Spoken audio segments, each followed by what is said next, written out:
Hi, today I'm talking to Margaret Simpson, a family lawyer from Silk Family Law. You've been practicing for over 30 years. Today I wanted to talk to you about how to get the most financial value from my family lawyer.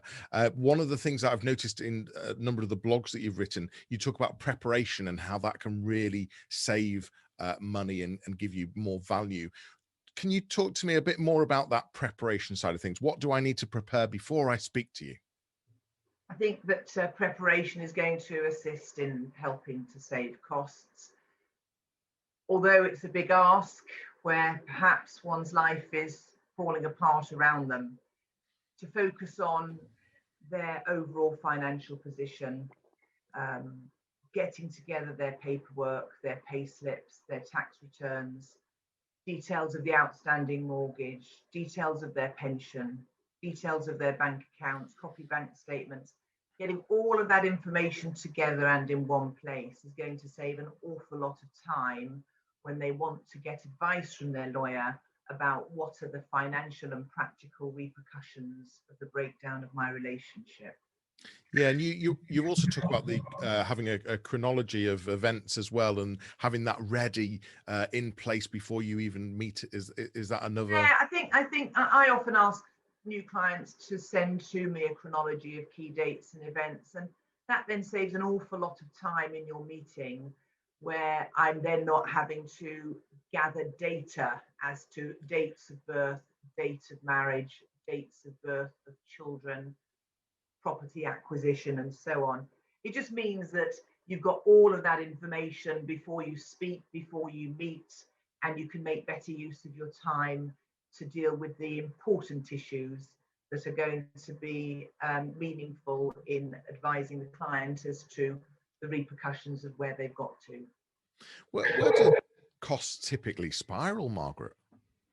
Sometimes they spiral where the, sometimes they spiral where you've got a client who isn't particularly organized and they fire emails, as they have a thought process. You might get 4 or 5 a day, you might get 6 or 7 overnight, and you have to read them and respond to them. And time, costs are based on time, and therefore time spent is going to have a cost implication to the client.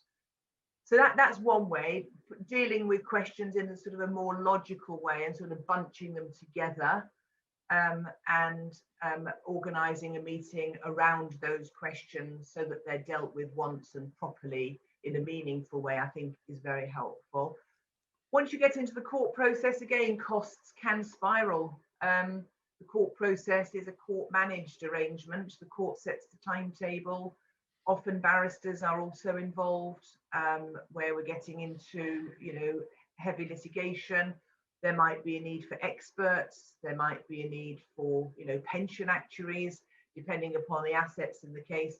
And all of those issues take a lot of time to deal with, and these are based on time spent. And therefore, if one can prepare properly and seek to resolve matters by negotiation out with the court process, then it's going to save clients an awful lot of money.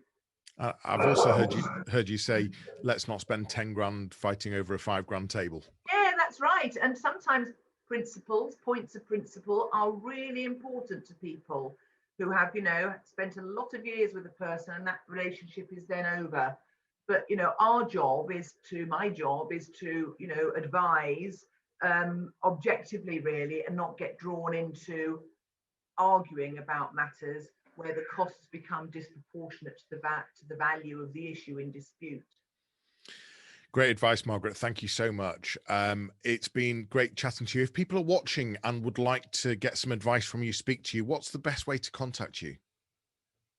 Via the website, where my direct dial is, at our North Yorkshire office, my mobile telephone number is, and my email address. Brilliant. Thanks very much. And I look forward to chatting to you again soon, Margaret. Thank you. Thank you. Thank you, Johnny.